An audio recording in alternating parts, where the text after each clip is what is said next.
정부는 지난 8일 의료 현장을 떠난 전공의들에 대한 면허 정지 등 불이익을 철회하고 사직 처리 마감 기한을 줬습니다. 하지만 부산 지역 전공의들은 대부분 복귀하지 않고 있습니다. 미복귀자 전공의들한테는 다 이제 사진 여부에 관해서 연락을 드렸는데 무응답이었고, 지역 의료 공백 사태가 악화될 건 불보듯 뻔합니다. 지역 의료계는 하반기 모집에서 수도권으로 빠져나가는 전공의가 상당수 있을 것으로 예상하고 있습니다. 지방에 있는 전공의들이 또 서울 쪽으로 이동하려는 그런 거를 기회를 주고 이런 거기 때문에 우울하지만 지방은 더 어려워지는 거죠. 오는 22일부터 전국 대학병원의 하반기 전공의 모집이 시작됩니다. 정부와 의료계가 평행선을 달리는 가운데 비수도권 환자들은 더 큰 피해를 입을 것으로 보여 대책이 시급합니다. 네, 전공의 사직 처리 기한이 지난 15일이었잖아요. 부산 같은 경우에 상황이 지금 어떻습니까? 네, 이제 부산 전체에 이제 전공의가 한 650여 명 정도 계시는데 사실은 뭐 복귀하신 분이 극히 미미합니다. 전무한 거의 상황이라고 볼 수 있고요.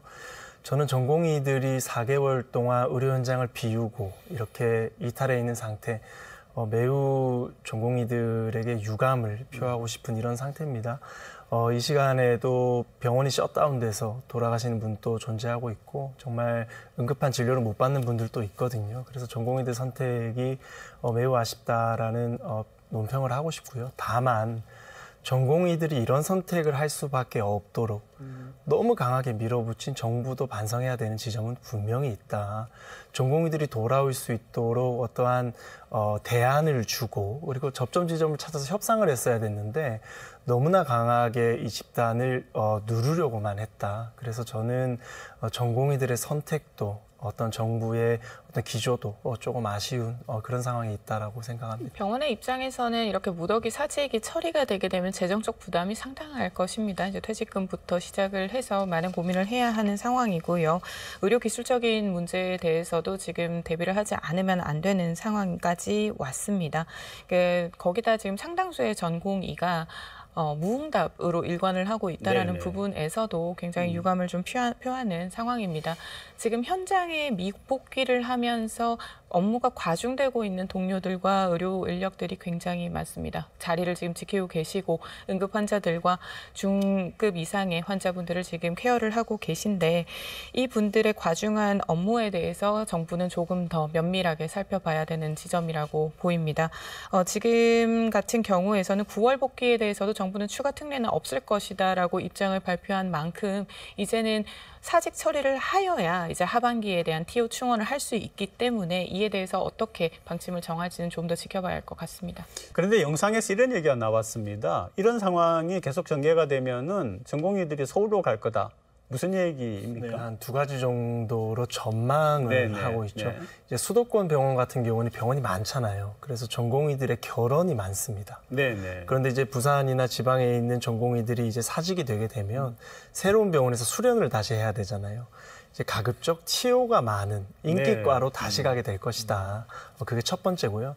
두 번째는 사실은 의사들 같은 경우는 전공의를 하지 않아도 의사입니다. 일반으로서 병원을 개원할 수 있거든요.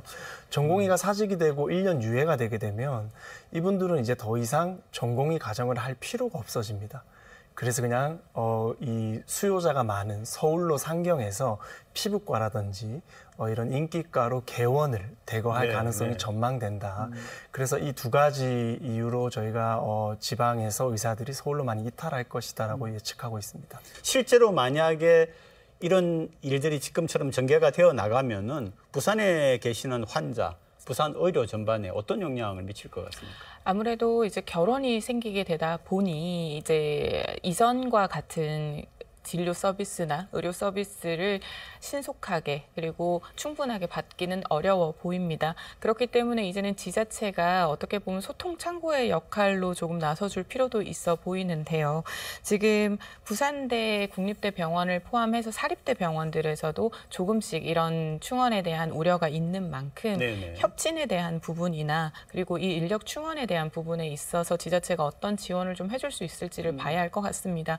우리가 의사를 환자라는 직업 자체는 경제적 인센티브만 있는 것이 아니지요. 환자를 살린다라는 일에 대한 가치와 그 사명감에 대해서 우리가 그동안 존중해오고 명예를 드높여왔던 것인데 이제는 지자체도 그렇고 정부도 지금 현장에 남아있는 의료 인력의 목소리를 좀 더 크게 들어주셔서 이들에게 지금 필요한 것이 뭔지 이들의 처우 개선에 조금 더 집중을 해주시면서 의료 공백을 좀 최소화하는 데 함께 집중해 주시길 바랍니다. 정부의 현 방침 그리고 또 정부가 어떻게 대응해 나가는 게 좋다 이런 지적하면서 오늘 얘기 좀 마무리하죠.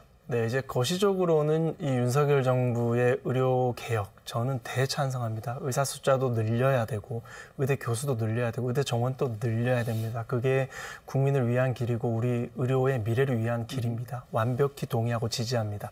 하지만 의사들도 국민입니다. 국가는 국민을 설득해야 되는 것이지, 절대로 국민을 이렇게 강하게 이런 메시지를 통해서 일을 해결하면 안 되는 겁니다. 그래서 저는 전공의들 또한 국민이고 의사도 국민이기 때문에 조금 정부에서도 물러나서 대화하는 이런 자세를 보여주면 국민도 박수치고 더 좋은 의료의 미래를 같이 그려갈 수 있지 않을까 생각합니다.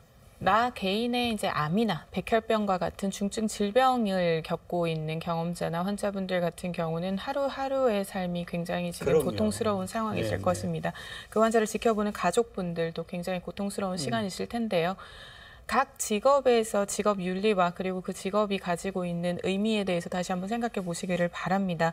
개인의 선택이고 그 자유에 대해서는 책임이 따를 수밖에 없습니다. 환자를 등한시하는 부분에 대해서는 너무나 뼈아프기 때문에 우리 정부와 지자체도 지금 현장에 있는 의료진들을 조금 더 챙겨봐 주시길 바랍니다. 네, 오늘도 두 분 정말 고맙습니다. 네.